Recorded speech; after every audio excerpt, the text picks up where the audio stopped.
The Lakers up by 5. Pau Gasol off to a superb start, Joe. Well, he's one of the most skilled big men here. I don't think it's his strength, but able to knock in the 15-footer, and then he's got tremendous hands. Good catch, kept the ball high, finished up a great feed from Odom, and then facing up, just drives it. The problem with Gasol, if you play small on him, he can post the small guy with a back-in game. If you play big on him, he can face it up and drive it right by him. They were a good team before they got him from Memphis. He's made them special. Bill Jackson says he's the most skilled player he's ever coached for a big guy. He said he was enamored with his game in terms of everything he can do. From shoot his ball hands, pass, handle, unselfish teammate. As Napier throws it into the crowd, Jackson with lots of superlatives earlier today. Wow, he just surpassed, just edged out Luke Longley for the most skilled big man coached by Phil Jackson. Yeah, but that's saying a lot, because here's a guy that won championships with Shaquille O'Neal, but really that's a play with words, because Shaq is more dominant as opposed to the skill level of Pau Gasol, able to face knockdown shots. Use both hands. Well, that's what he said.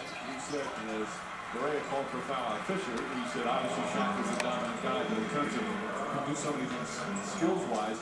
And he also talked about how Gasol, he goes, he's not the type of player, he's not going to knock people over, he's not going to knock people down. That's not his game.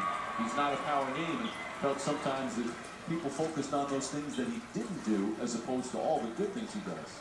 Well, it's a lot different being the best player on a team, and he proved he could be the best player on a 50-win team in Memphis versus being the second best player on a team here in LA. The pressures are much, much different. And Gasol is in a great situation for himself. Jackson said he's got such a great team attitude, sometimes to the point of being too unselfish. But his numbers have been terrific, and more importantly, the Lakers' numbers so good since he's been here. And he's able to play huge minutes, which I think is often overlooked. He can play big minutes, and so he can play a quarter and a half at a time easily.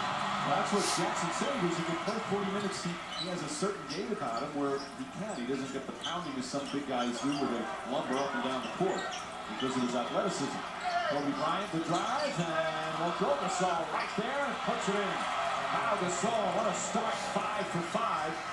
The only Lakers starter wasn't scored is Kobe. In that possession, the Mavericks decided not to double team with Pau Gasol on the offensive board. Nice up and under for Kirk Nowitzki, a rather skilled big man himself. 6-point lead, and just under 5 to play here in the first. Brandon Bass and Jason Terry have come in from Dallas. Terry, one of the leading candidates for 6-man.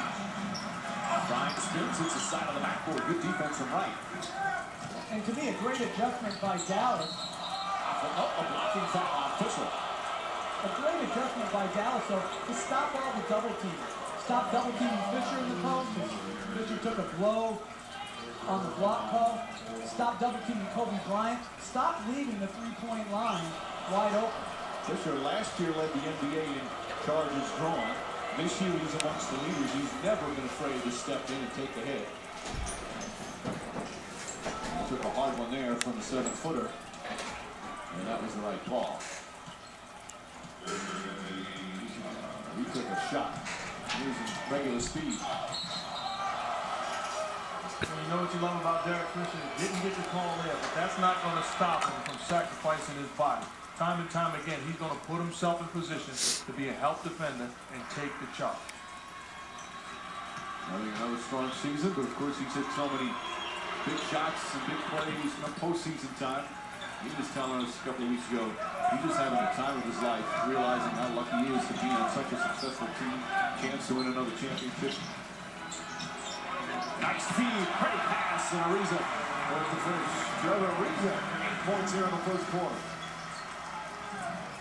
Trevor Ariza getting it done on both ends of the floor, really harassing Jason Kidd, deflecting loose balls, setting the tone defensively for the Lakers. This kid had a triple-double their last game, although it was a loss. Nowitzki foul. And he'll go to the line. Good ball movement down the other end for the Lakers once again. So not just ball movement, also man movement. Trevor Ariza not being a viewer, but moving, crisp, sharp cut. Fisher delivers the ball and an easy lay-in for Ariza. But Ariza just picked up his second foul, and Nowitzki back to the line. This is first time this afternoon. NBA calendar tonight on ESPN. The Phoenix Suns needed every win possible playing at Golden State. Tuesday, terrific game on NBA TV. Fan night, Orlando at Cleveland. And then the doubleheader on TNT Thursday, Portland at Cleveland, and Golden State at the Lakers. And then Sunday on ABC, you get to see the Dwayne Wade show. Wade and the Heat at the Palace against the Pistons. Boy, what Wade and LeBron James have done this week, of course, Kobe all season. The buzzer just went off inadvertently. But what these three guys are doing, it's just been so much fun to watch. I was sitting at home and I was thinking about it. I'm not an old school guy that says, hey, they don't do it like they used to. I thought about it. Today, we are watching 5 of the top 15 players to ever play the game of basketball. And you talk about Shaquille O'Neal, Tim Duncan, and then Wade, LeBron James, and Kobe Bryant. Outstanding cast of guys that you can put up against anybody that's ever played this game. Yeah, these three, Wade absolutely in this conversation with what he's done. Those three, the numbers they're putting up. And with what Wade's doing now, most of his big numbers are in games that are going down to the wire, so every play is huge. I like the fact that I sat on that thinking about it, and I like the fact that my man next to me isn't jumping down my throat because he believes there's some truth to it. I have no problem with what you just said, but I do have a problem. Oh, this is an unbelievable steal. And the running three, I mean, that's his anticipation. If he's not guarding a scorer, he's one of the great help defenders in the NBA. But I would say this, I think the MVP race, everyone knows those three. I don't think Chris Paul last year got what he deserves with Terry Strick, Luke Walton. And I also don't think he's getting, I think he should be in the discussion for most valuable player. With the cast that he plays with in New Orleans, to have the record that they have, I think he's being under-talked about for MVP. I agree. Gasol, left hand puts it in. Mark Jeffrey saying it to you because, as you have told us many times, you're a truth teller. But these guys are playing, and we talk about those three, and Chris Paul is certainly special. But these three guys are playing at a level. It's try to top what I do night in and night out. You know, it's like we hear old-timers talk about how all the days of Russell and Chamberlain and the great numbers and what they did. And Fisher gets inside and flips it in. Pretty move from Fisher. People in 20 years from now are going to be doing that. Boy, remember that year with LeBron and Kobe and Wade.